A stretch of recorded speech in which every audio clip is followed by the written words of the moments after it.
Hello and welcome to the second video in which we'll delve into some other protocols, other than just TCP and UDP. So the first protocol that we need to discuss is Internet Control Message Protocol, otherwise known as ICMP. This is defined in RFC 792. It exists on the network layer of the OSI 7 layer model. So it's basically the network layer, the third layer. And it exists on the internetwork layer of the OSI 4 layer model. ICMP is a tool that uses IP uses in its quest to provide best effort delivery. So it can be used for a number of functions. The most common function is the ping utility. So in other words, if you have a filter on your firewall that only allows TCP and UDP connections, it will not allow ping utility. So it'll block the ping utility. The ping utility sends a stream of echo reply messages to a remote host. If the host can respond, it does so by sending reply messages back to the sending host. It verifies connectivity between two hosts and an intermediate host. So, I have a command prompt here, so I might as well demonstrate the ping utility. So I'll just do ping a common website. This is google.com. So here we go, ping google.com. So it will send 4 ping requests, and so it sent 4, received 4. So it got back 100% of the pings that it sent. So let's try another one. We can do ping. This is the default for a ping under the Windows 10 command prompt. It behaves a little bit differently under a Linux command prompt. It just pings indefinitely until you hit Control C, but you can simulate this and you do ping T. So basically, then it just pings indefinitely until you hit Control C. Or you can do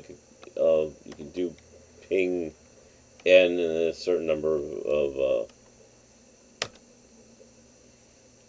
packets. There, I sent 6 packets there. So yeah, ping utility, very useful utility.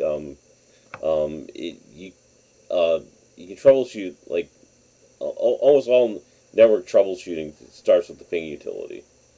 ICMP can also perform source quench, which means that if it can detect a buffer overflow, and if there's a buffer overflow, then it can request that less packets be sent. So that's that. Another protocol that needs to be discussed is Internet Protocol. This is defined in RFC 791. This exists on the network layer of the OSI 7 layer model, the third layer.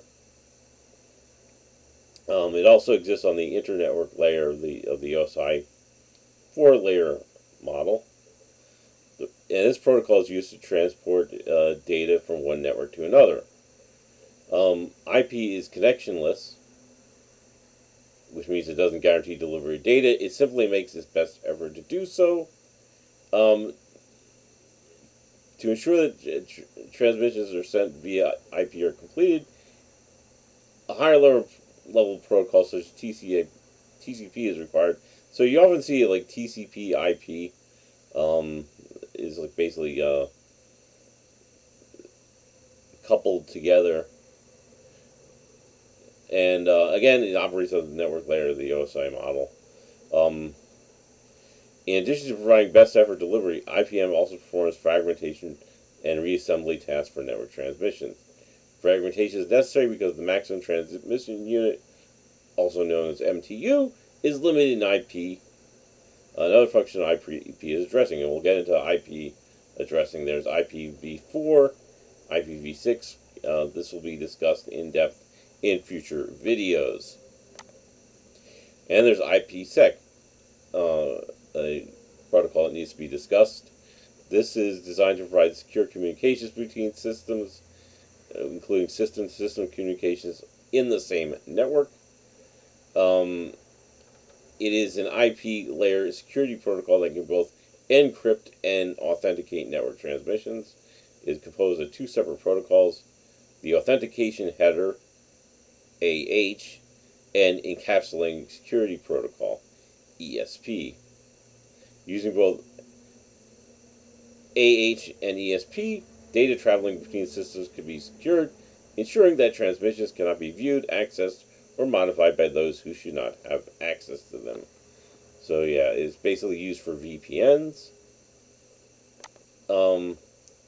It provides three security services: data verification, which verifies that data received is from the intended source; protection from data tampering, ensures that data has not been tampering with or changed between the sending and receiving devices. In other words, integrity.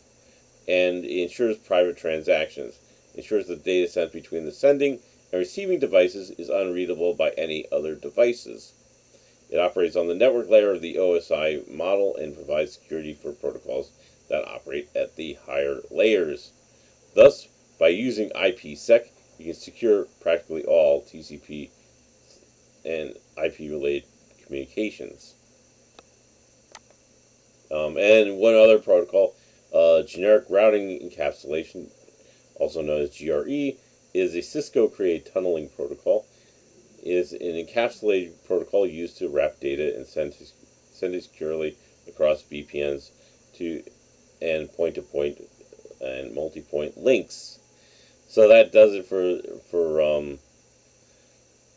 this round of other protocols. We handle ICMP, IP, IPsec, and GRE.